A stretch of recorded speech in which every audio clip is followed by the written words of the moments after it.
워싱턴으로서 이르시겠습니다.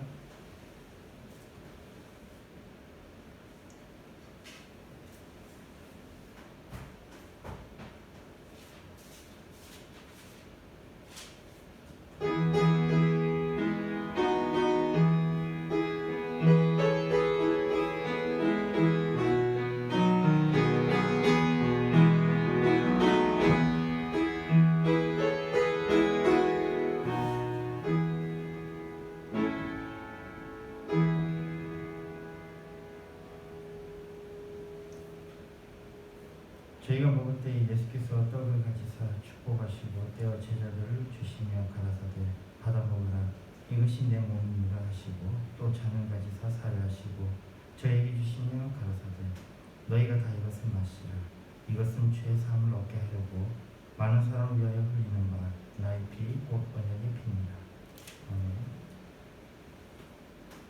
찬송가 139장입니다.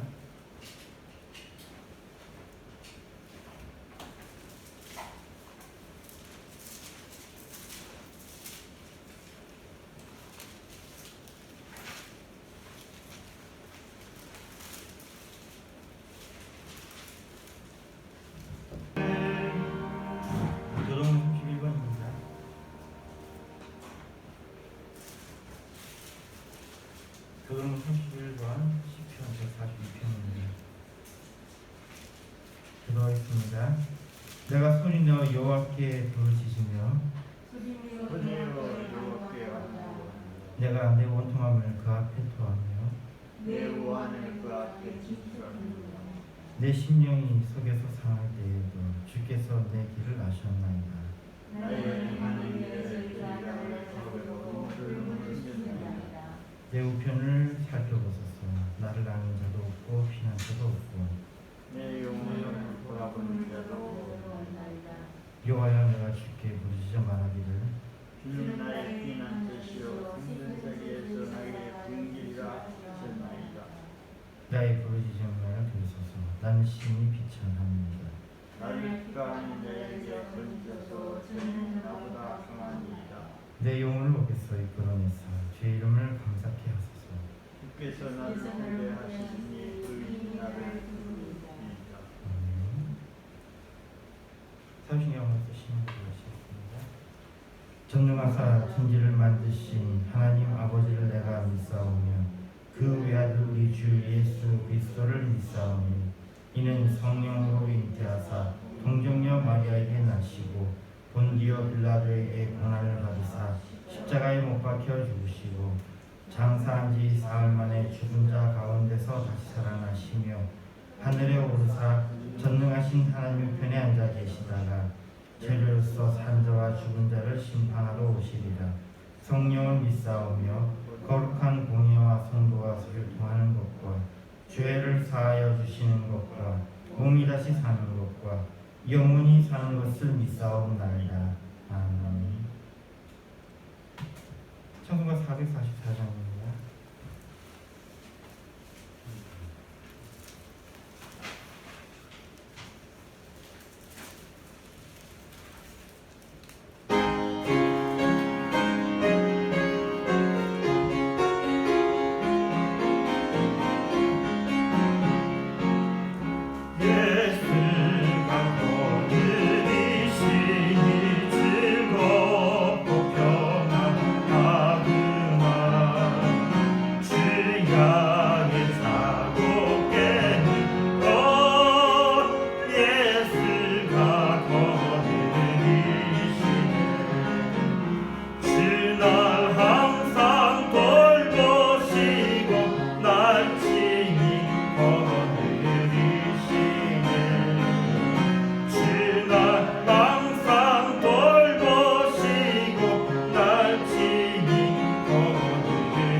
저희 교회 예배드리는 성도님들은 부족하지만 주님께는 영광 돌리는 귀한 시간 되게 해주시고 말씀 듣는 저희는 한 주간 은혜가 넘치는 귀한 한 주가 되게 해주셔요.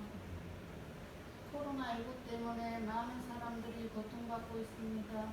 빨리 종식되어서 모든 사람들이 건강하게 해주시고 교회에도 비대면이 아닌 정상적인 예배를 드리게 해주세요. 감사를 드리며 예수님 이름으로 기도드립니다. 아멘.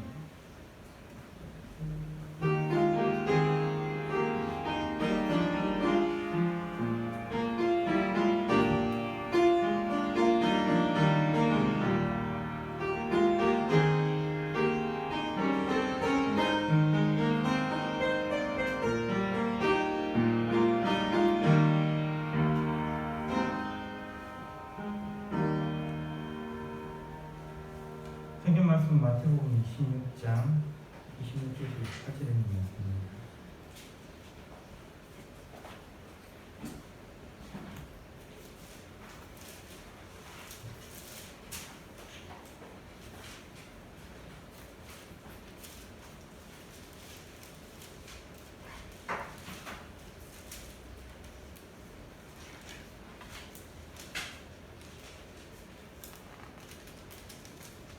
마태복음 26장 26절에서 28절에 있는 말씀입니다.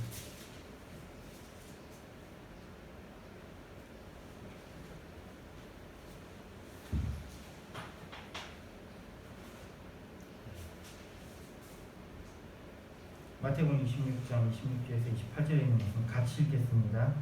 저희가 먹을 때에 예수께서 떡을 가지사 축복하시고 떼어 제자들을 주시며 가라사대 받아 먹으라 이것이 내 몸이니라 하시고 또 잔을 가지사 사례하시고 저희에게 주시며 가라사대 너희가 다 이것을 마시라 이것은 죄 사함을 얻게 하려고 많은 사람을 위하여 흘리는 바 나의 피 곧 언약의 피니라. 기도하겠습니다. 이 시간 말씀을 받습니다. 제대 마음을 주시고 지도하여 주셔서 주님 말씀 듣게 깨닫게 해주시며 마음으로 동의하게 해주시며 또 힘을 더하여 주셔서 주님 말씀 듣고 세상에 나아가 살아가게 하여 주시옵소서. 예수님을 믿습니다. 아멘. 오늘 말씀의 제목은 그리스도의 가정입니다. 인류의 역사 속에서 한 획을 그었던 많은 사람들은 대부분 다 좋은 가정을 가지고 있었다고 합니다.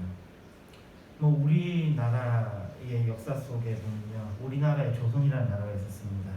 이 조선이라는 나라에 보면 우리가 잘 알고 있는 유명한 분이 계시죠. 그 5,000원짜리에 들어있는 그분. 5,000원짜리에 들어있는 그분이 누굽니까? 이 선생님이시잖아요.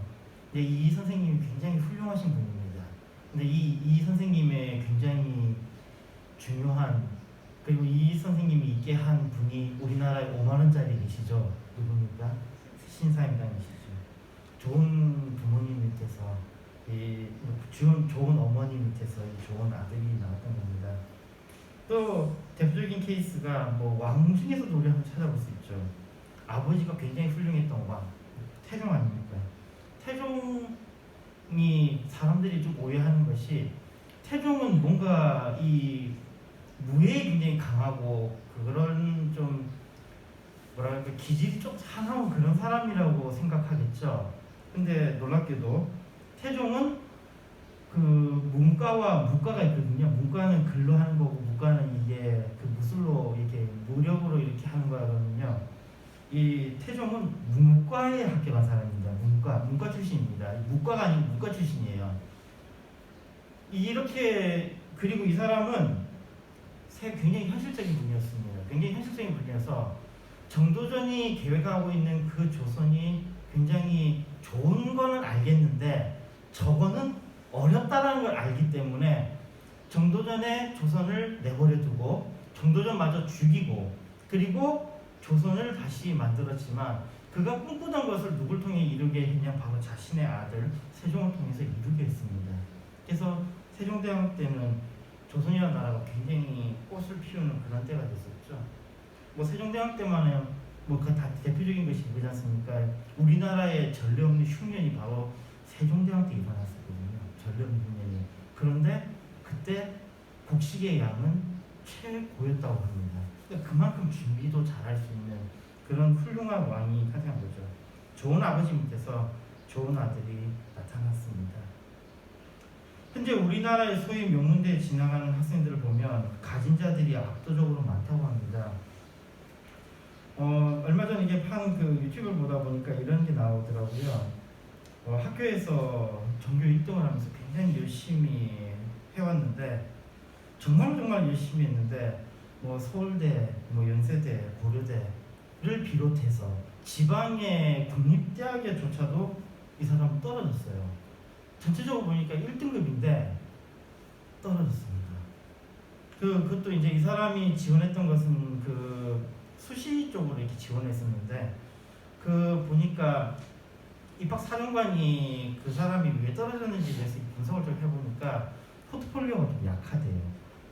공부는 자기가 쓴 건 최선을 다했어요. 그런데 일반적으로 들어오는 애들이 가지고 있는 포트폴리오를 못 가지고 있는 거죠. 근데 그 일반 애들이 가지고 있는 포트폴리오가 뭡니까? 어떤 유명한 교수하고 같이 프로젝트를 하는 거, 굉장한 학술지에 논문을 같이 저자로 올리는 거, 그리고 뭐 어느 나라에 무슨 활동을 하는 거, 그게 일반적인 사람이 할 수 있는 겁니까? 이 친구는 자기가 할 수 있는 건 최선을 다했어요. 뭐냐, 공부하는 겁니다. 공부하는 거는 탑을 계속 찍었죠. 그런데 그 포트폴리오가 약하니까 다 떨어진 거예요. 그러면서 이 친구는 이제 재수를 할 건가에 대해서 굉장히 고민을 많이 하죠. 왜냐면 자기가 아무리 해도 안 될 것 같다는 느낌이 들었던 것 같아요. 그게 그렇습니다. 열심히 해보지 않은 사람은 뭔가 실패해도 내가 열심히 안 했으니까 다음에 더 열심히 하면 될 거야 라는 생각을 가질 수 있거든요.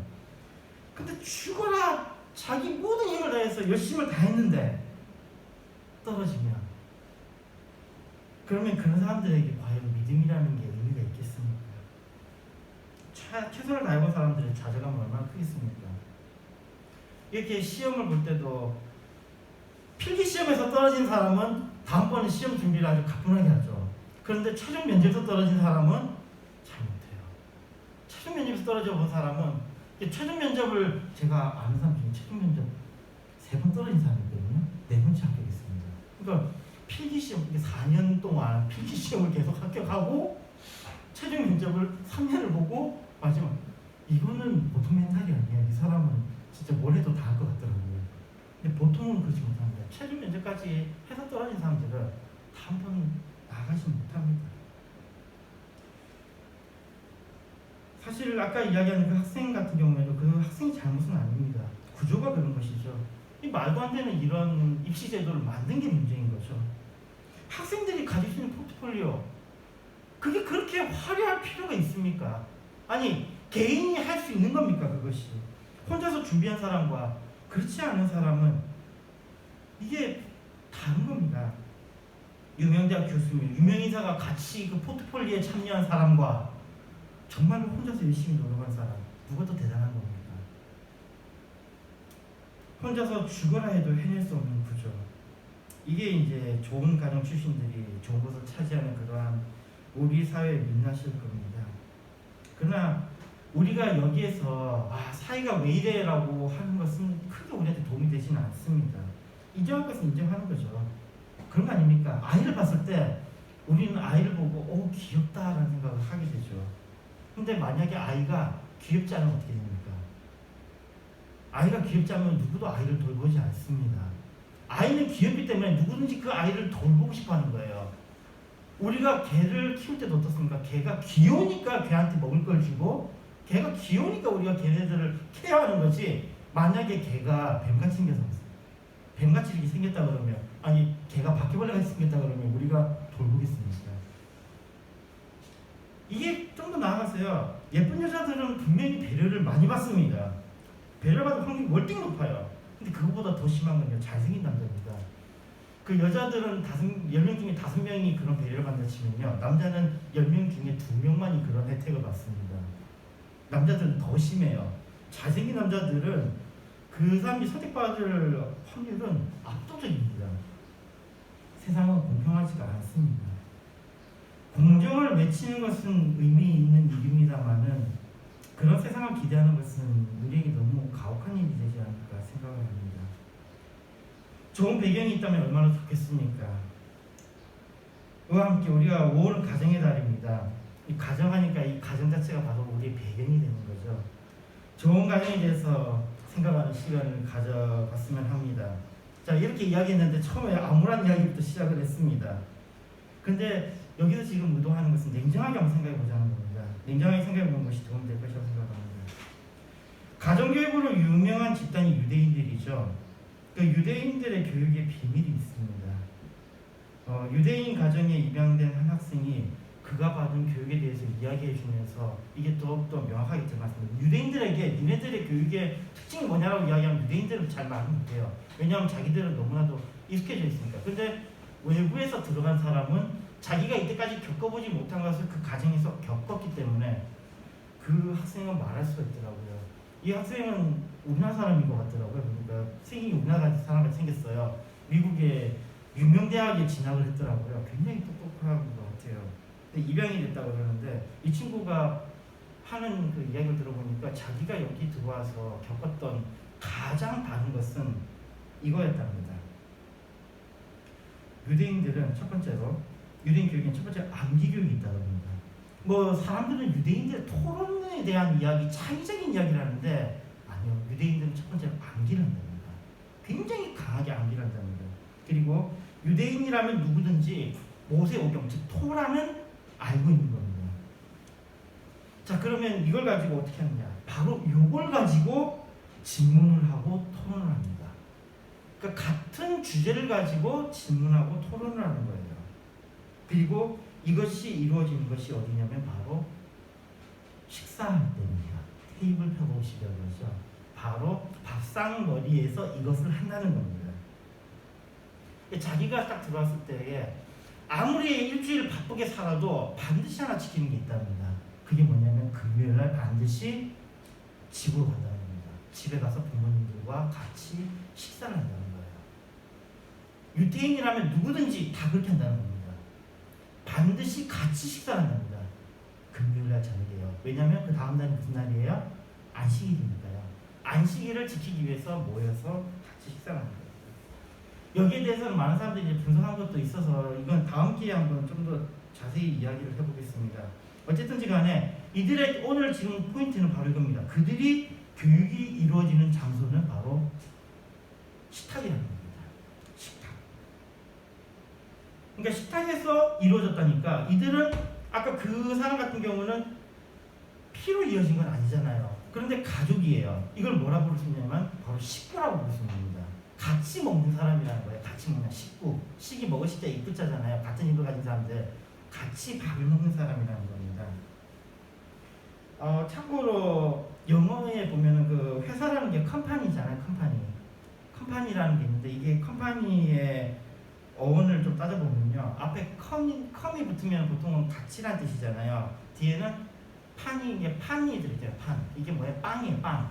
컴퍼니라는 뜻이 뭐냐면 같이 빵을 먹는 사람 뜻이에요.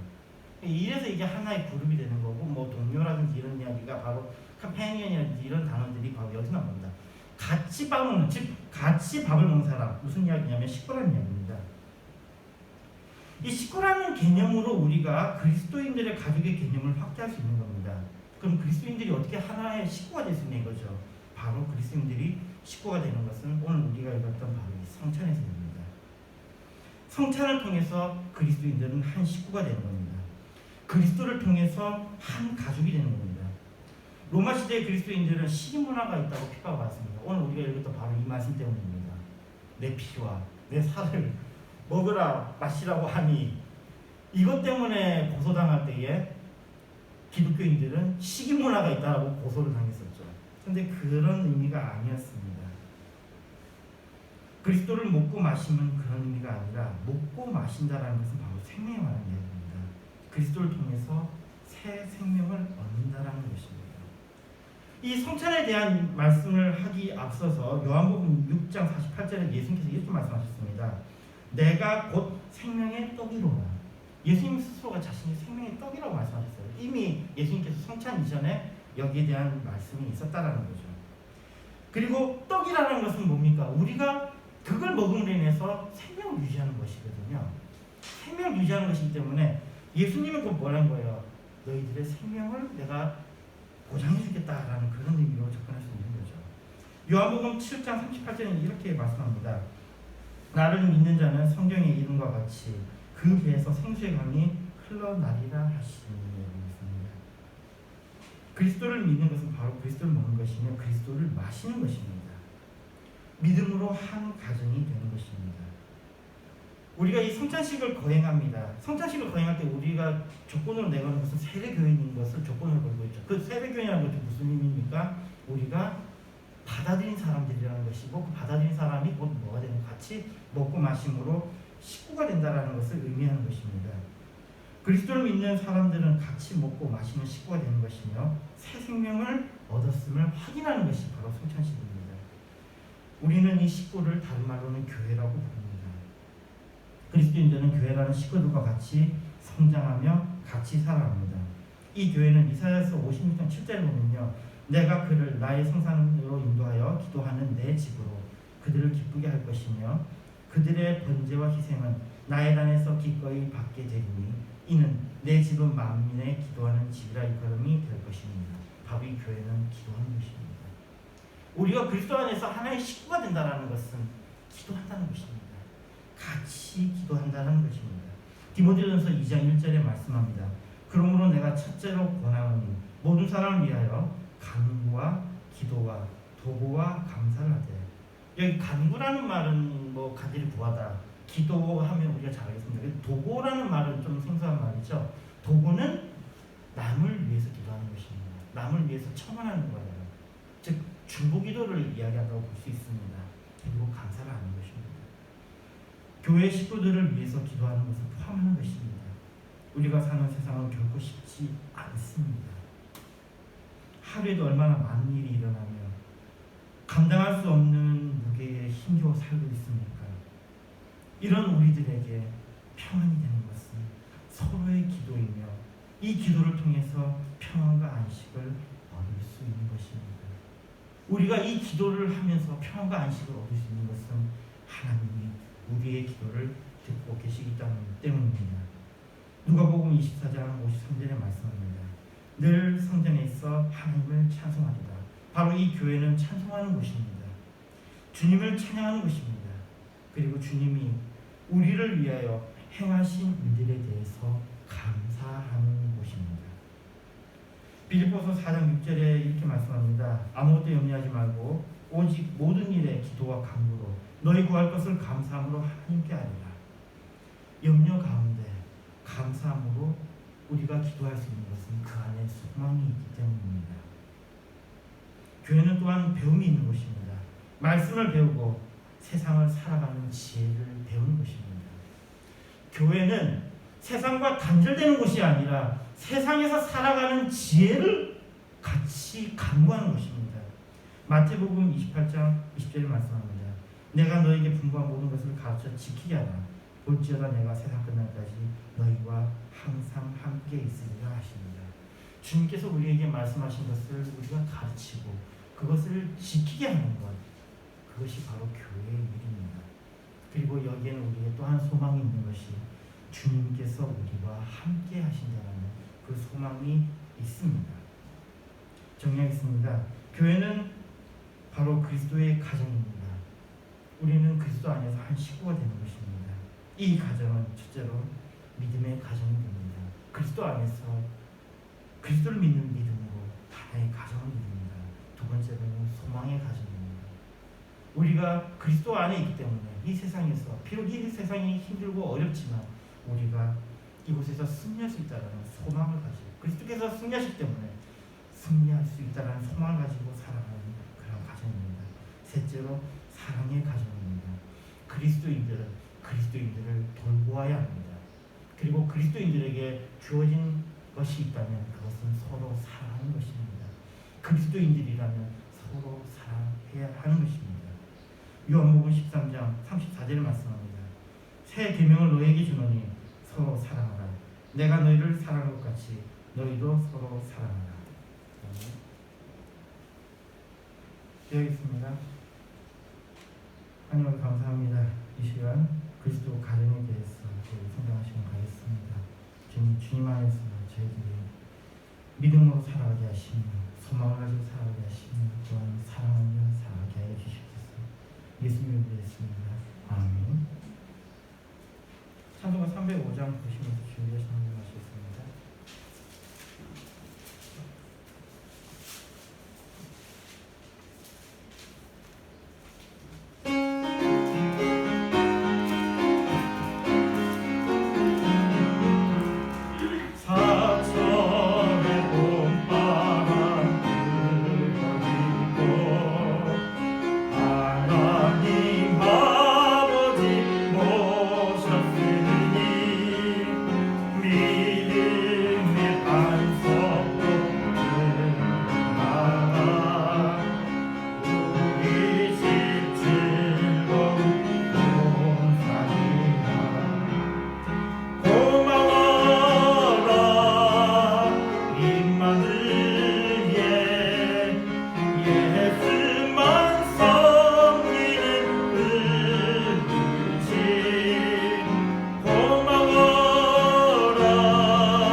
기도하겠습니다.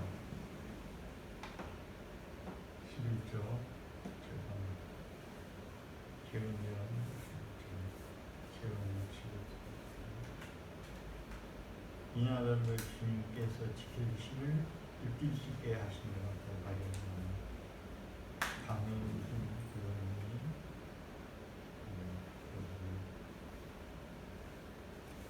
감사의 감사를 바치는 감사합니다. 하나님의 성령입니다. 좋으신 하나님, 오늘도 저들에게 은혜를 입혀 주시고 이 시간에 생명의 말씀을 우리로 하여금 소망을 주시며 우리에게 능력을 주시며 우리에게 새 힘을 주시는 하나님 다시 한번 감사를 드립니다. 우리가 바라볼 자는 의지할 자는 우리가 송계될 자는 우리가 믿어야 자는 예수 그리스도시라고 하는 이 놀라운 사실 다시 한번 확인시켜 주신 것을 감사합니다. 이 사실을 붙들고 기도하다가 응답받게 하시고 기도하다가 놀라운 우리가 변화를 받도록 하나님 도와 주옵소서. 우리 귀한 예물을 드렸습니다. 11조로 감사로 기령금으로 또 아버지 하나님 성전금으로 아버지 하나님 드린 손길마다 우리 하나님 은혜를 입혀주시고 저들의 손길을 통해서 사람 살리고 영혼 살리고 생명 살리게 하시고 정말 하나님이 필요한데 사용되는 이 예물이 쓰이도록 아버지 특별히 관리하는 자들의 손길을 주장하시고 이끌으시고 인도해 주셔서 하나님 마음에 드는 하나님을 기쁘게 드리는 하나님의 그 선한 뜻을 이루는 정말 구원의 역사에 사용되는 예물이 되도록 하나님 은혜 입혀 주옵소서. 예수님의 이름으로 기도드립니다. 아멘.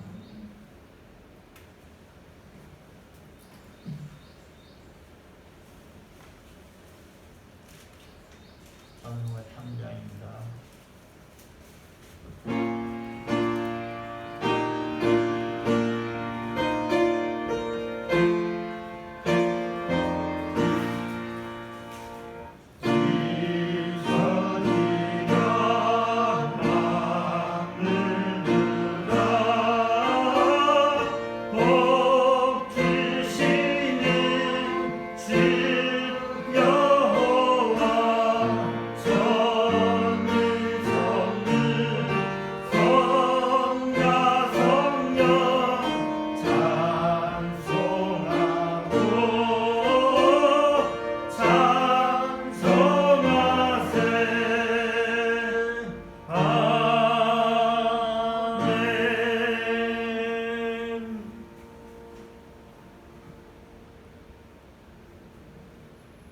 우리 구주 예수 그리스도의 은혜와 그 크신 하나님의 사랑과 성령님에게 통하시는 예배한 우리 함께 모든 성도들 머리부에와 가정부에와 하느님 위에 온 전 세계의 예수를 구주로 믿고 하나님 앞에 예배하는 자들 머리 위에와 가정 위에와 하느님 위에 앞으로 전도받아서 구원받을 자들 머리 위에와 가정 위에와 하느님 위에 이제부터 영원토록 항상 함께 있을지어다. 아멘.